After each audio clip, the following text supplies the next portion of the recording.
Welcome back to the Football Terrace. Hit the like button. Make sure you are subscribing. Some very interesting transfer news to bring you today in relation to Nico Williams. Arsenal's pursuit, Chelsea's pursuit, taking a massive boost. We're looking at Victor Osimhen as well and his potential move to the Premier League, and an update on Manchester United's centre-back situation. Of course, as I've already said, hit the like button if you haven't done so yet. Subscribe, turn on bell notifications. Also, check out our title sponsors, StocksFC. This is an amazing game. I'm playing it. I'm investing some of my money because I believe that my football knowledge is that good. Check it out. Take a look. It's where you buy stocks in players, Premier League players, and you either make money through the price of the stock rising, which you set, by the way, or the platform pays you out based on rewards if they score, if they're in winning teams, if they're a goalkeeper making saves, whichever it may be. So go and check it out now. You go into a prize draw to win a signed ball from Trent Alexander-Arnold just for having an account, not even for using it. But go and scan the QR code and take a little look at that. But I want to start off, look, Nico Williams. What has been announced, and we can only go by the news on this, is that Barcelona can't afford him. Barcelona's financial problems have created this hole where they can't sign Nico Williams.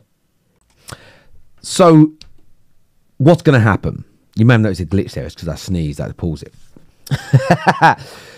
What's going to happen? Well, the first story that I read today is that if Arsenal decide to buy a wide player, Nico Williams remains the preferred candidate. However, the deal is not straightforward. Nico Williams' release clause is required to be paid up front, and there is a serious interest from other clubs, particularly Barcelona. In Williams' case, Arsenal feel they would need to sell players from their front line to create space and capital for the arrival. Now, that element, some of that is going to frustrate Arsenal fans. They're going to want this deal done. They're going to want it over the line. They're going to want it to be done sooner rather than later. And I do understand that.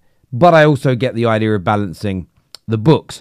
On top of this, it is stated that Chelsea are well positioned to move for Nico Williams if the opportunity arises. Barcelona are strongly linked with the player, but Chelsea have done groundwork and are ready. And I think why these two stories surrounding Chelsea and Arsenal are really significant is because of the idea that Barcelona don't have the money.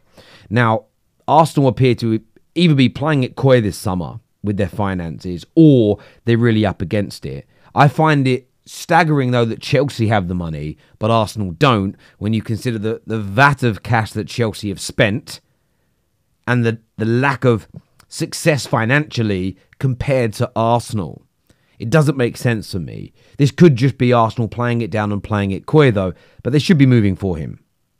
Arsenal Football Club should 110% be making a big push and a big move for Nico Williams. Chelsea the same. If Chelsea are able to orchestrate this deal, put it together, make it happen, this would be nothing short of a sensational, a top-class piece of business.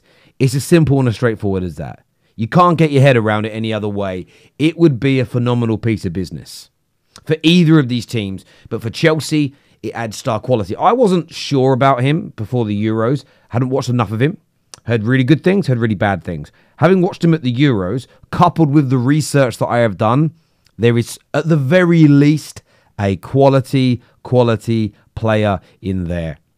And Arsenal and Chelsea should both be fighting tooth and nail. I mean that, tooth and nail, to bring him in. There's no doubt about that whatsoever. Fabrizio Romano has stated that Chelsea will not pay crazy money for Victor Osimhen. If the conditions change for Osimhen, we shall see. The package needs to be different. This comes off the back of a report that Chelsea have made a financial offer to Osimhen. They have made an attempt to sign him. They want to bring him in.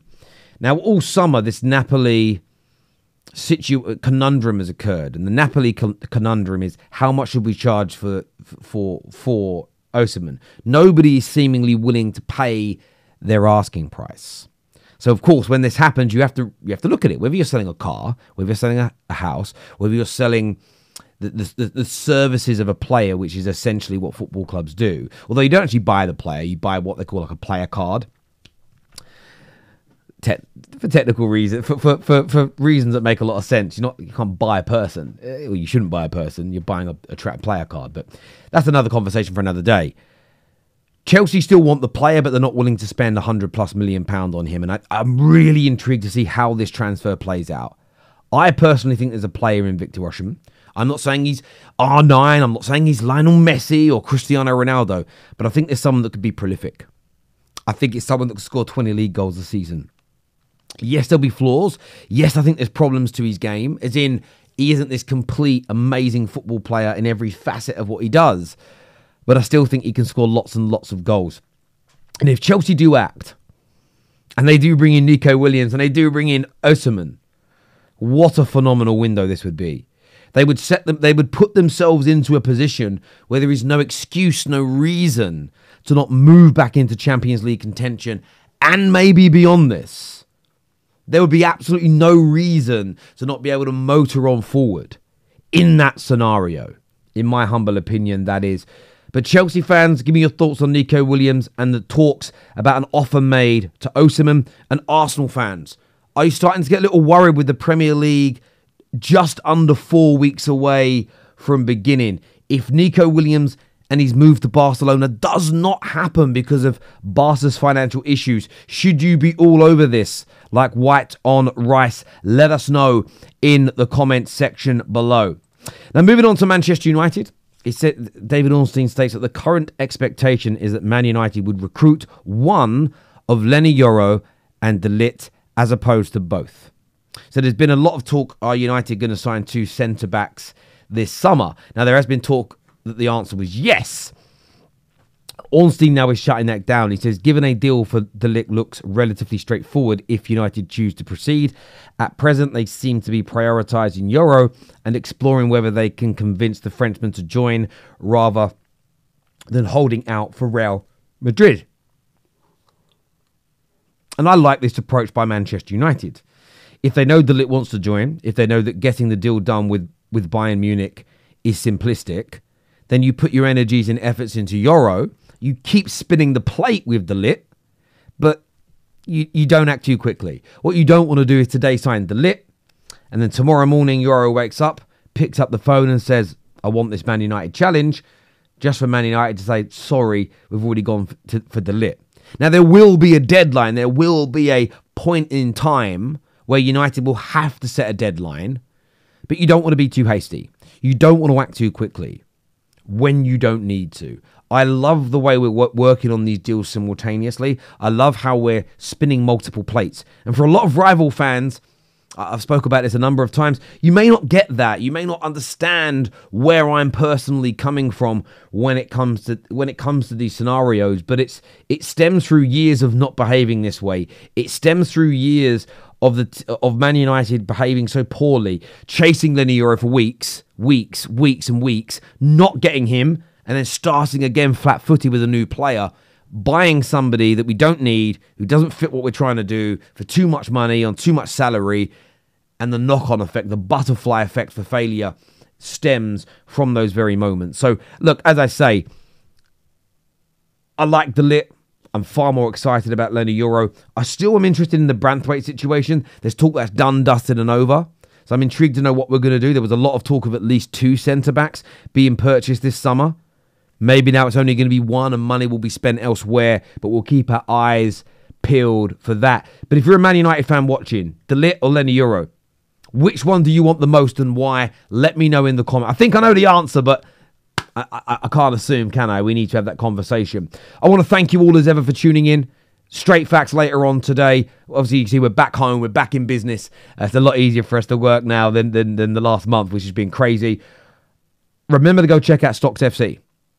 It's a really, really great platform. And a lot of people have asked me the question, Terry, why is this different from previous companies in the past? Am I protected? Look, I'll be honest with you. You can lose money. If you invest £1,000 in a player and they don't perform, no one's going to want to buy those stocks from you, and you're not going to earn rewards. So you could lose money. I'm not going to lie to people. Absolutely. But the difference between this and some of its sort of predecessors and peers is that you control the value of the stock. So say an IPO comes out, it's when the stock is first launched, and 1,000 shares are sold. There'll only ever be 1,000 shares. And if you buy them all, you dictate their valuation. You dictate how much you're willing to sell them for. People may request to buy it at a different price, but you control it. The website, the platform, then pays you rewards based on the breakdown it puts on its rewards page. It's based on statistics from Opta. So you're very well protected. But I'm not going to lie to people and say that it's not a risk. Of course it is. But if you believe in your football knowledge, and if you've got the disposable income to invest a little bit, give it a go, give it a try. Start off like me, very small amounts of money, building up trust in the platform, building up an understanding in the platform, and growing from that point. If it isn't for you, you haven't got to do it. You haven't got to do it. I find it fun. I personally enjoy it. That's why I'm sharing it with you. But if you don't want to do it, fair enough. But go check it out. Just look at the website. Set up an account. Have a little bit of a exploration around it and see whether it's something for you. Until next time, everybody, take care. Goodbye. God bless. And we'll see you soon. Peace.